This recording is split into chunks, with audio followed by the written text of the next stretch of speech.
Today I thought I would roll out my old Mercedes-Benz fleet. You know, I really like these 50s Mercedes, particularly these early 50s ones with the suicide doors. You know, I think they remind me of the old 34 Ford that I drove when I was in high school. But you got to admit, there's something, it's not very safe, but there's something real cool about what they call a suicide door. And for those of you who've never been around these, you can see why they probably called them suicide, because, you know, if they open while you're driving, you're going to wreck the door, or you may fall out of the car.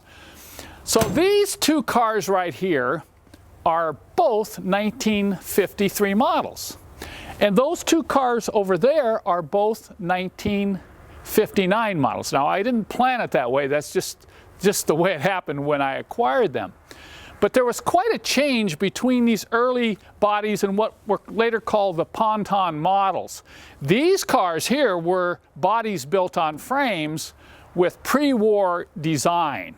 But those cars were the new series of Mercedes that were introduced in the late 1953, 1954, where they used unibody construction, and that was the first car where they really started to get into this, safety issues in their car designs. So what we're going to do in this video is we're going to kind of walk around these cars. I'll show you some of the similarities and some of the differences. You might be surprised to learn that the bodies on these two cars are the same. Look, they don't look the same. And the bodies on those two cars are basically the same, but there's some differences. So we'll walk around the front, we'll walk around the back, I'll show you some of the differences of the interiors, and then we'll take a look at the engines. The 170D was unique because of the headlight design. These were called bug-eyed headlight, and they were typical on those early diesels and gas models. But when they went to the six-cylinder, they had to elongate the front end, and they changed the headlight design as well as the grille. On the ponton models, there's not a whole lot of difference, but the 180D had a shorter front section to accommodate the four-cylinder, and then they elongated the front end when they went to the six-cylinder 220S and 220SE. Since these cars are similar in terms of body design, I think you can notice a difference. In the back end, you'll see the 170D fenders and the trunk are the same as the 220. And it's only when you get up to the front end do you see the difference. But look here, you can see that the roof line, the rear window, the doors are all the same. And now moving on to the 180D, when they came up with a ponton design, look at this early 180D. Look at the taillights, look at the trunk, the rear bumper, and then we're going to take a look down the side. You can see the design of that rear glass and those rear doors.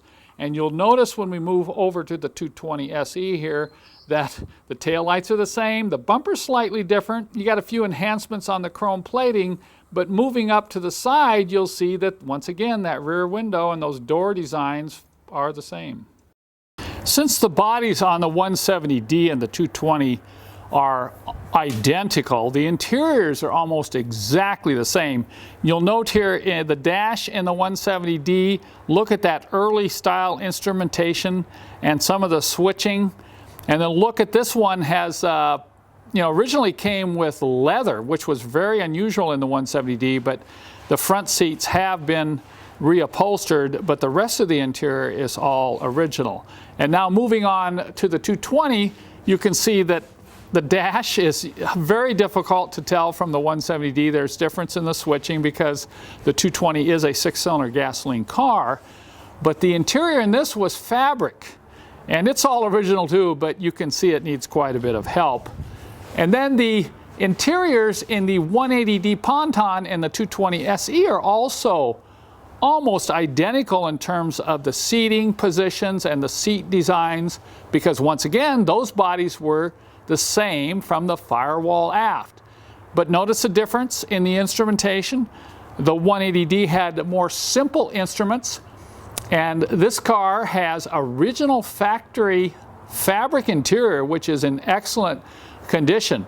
And then moving over to the 220SE, notice the difference in the instrumentation. The dash is very similar.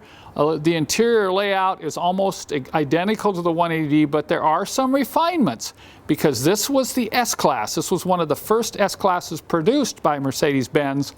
So it was quite a bit fancier, even though the body itself, firewall aft, was the same. And look at this car. This has all original vinyl interior in excellent condition.